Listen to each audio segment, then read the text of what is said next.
Imagine a police officer tracing a stolen fortune through the blockchain, only to hit a wall the moment the money lands at the world's largest crypto exchange.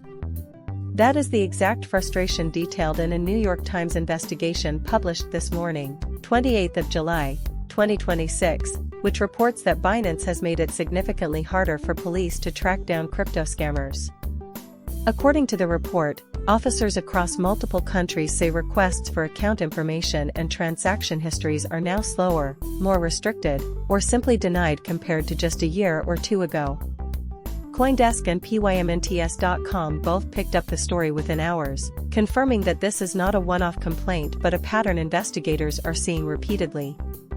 For anyone who has ever lost money to a crypto scam, this story matters enormously, because it goes to the heart of whether stolen funds can ever realistically be recovered.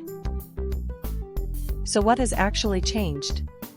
Per the New York Times report, the core complaint from law enforcement is around Binance law enforcement cooperation policy, which PYMNTS.com describes as now frustrating police efforts rather than assisting them. Officers say that where they once received relatively swift responses to formal data requests, they now face longer delays and narrower disclosures. Binance, for its part, maintains an official anti-money laundering framework that publicly commits to compliance, and the exchange has always argued that user privacy and legal jurisdiction limits must be respected before data is handed over. But police sources quoted in the reporting say the practical effect, regardless of the stated policy, is that scam money is moving through the platform and effectively disappearing from view before it can be frozen or traced back to a suspect. This week's headlines do not exist in isolation. Back in November 2025, the International Consortium of Investigative Journalists published a major exposé revealing that major crypto exchanges, including large global platforms, had moved billions of pounds in funds linked to money launderers, drug traffickers, and even North Korean state-backed hackers.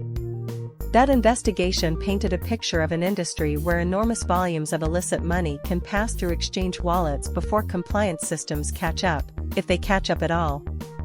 Then in October 2025, The New Yorker published a piece examining the fallout from a controversial presidential pardon granted to a crypto exchange founder, reigniting debate over how seriously regulators and governments are actually taking crypto crime enforcement at the highest levels. The real-world cost of this is measured in cases that stall out. When a scam victim reports fraud today, the investigating officer typically needs to trace the stolen crypto through the blockchain to an exchange, then formally request that the exchange identify and freeze the linked account. If that final step slows down or fails, the trail effectively goes cold, and the scammer has time to move, convert, or withdraw the funds elsewhere. Police interviewed for the New York Times piece described this as a direct, practical barrier to closing cases, not just an administrative inconvenience. For ordinary users, this also has a chilling effect on trust. If the exchange that holds your funds is seen as slow to cooperate with police, that undermines confidence in the platform's role as a safe, accountable place to trade. It is not all bleak news for investigators. In August 2025, blockchain analytics firm TRM Labs launched what it calls the Beacon Network, described as the first real-time crypto crime response network. The idea is to let exchanges, investigators, and financial institutions share threat intelligence on suspicious wallets and transactions instantly, rather than waiting for slow, case-by-case legal requests. Tools like this are increasingly seen as a workaround to exactly the kind of bottleneck police are now describing with Binance, giving investigators an independent way to flag and trace suspicious flows even when a specific exchange is slow to respond. Whether adoption of these networks can keep pace with the scale of crypto crime remains an open question, but it shows the industry recognizes the enforcement gap is real. Binance's cooperation policy is not the only front it is fighting on. Just weeks ago, on 2nd of July, 2026, CoinDesk reported that Binance pushed back hard against claims that European Union regulators had tried to block the exchange from operating in the bloc. That story suggests EU authorities are already uneasy about Binance's compliance posture, and this week's New York Times revelations about police access will almost certainly add fuel to that regulatory scrutiny. Binance has previously paid significant penalties in the United States over anti-money laundering failures, so a fresh wave of criticism from police forces internationally puts the exchange back in a familiar, uncomfortable spotlight, right as it tries to expand its footprint across European markets. In the near term, expect louder calls from police unions and financial crime agencies for tighter, legally binding data sharing obligations on major exchanges, rather than voluntary cooperation policies that can shift without notice. Watch for the EU to use this latest controversy as leverage in its ongoing scrutiny of Binance licensing and operations across the bloc.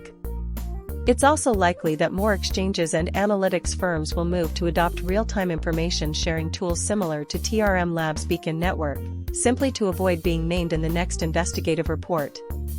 Binance itself will likely continue to publicly defend its anti-money laundering credentials, pointing to its official compliance framework, even as individual police forces say the practical experience on the ground tells a different story. Here is the bottom line. As of today, 28th of July, 2026, there is a widening gap between what the world's biggest crypto exchange says it does to fight financial crime, and what police forces are actually experiencing when they try to trace stolen funds. That gap has real consequences for victims of scams, for the credibility of the wider crypto industry, and for regulators trying to decide how much trust to place in exchange self-policing. If you trade or hold crypto on any major platform, this is a story worth watching closely, because how it resolves will likely shape new rules on data access and cooperation across the whole industry, not just at Binance. Thanks for watching, and we'll keep tracking this story as it develops.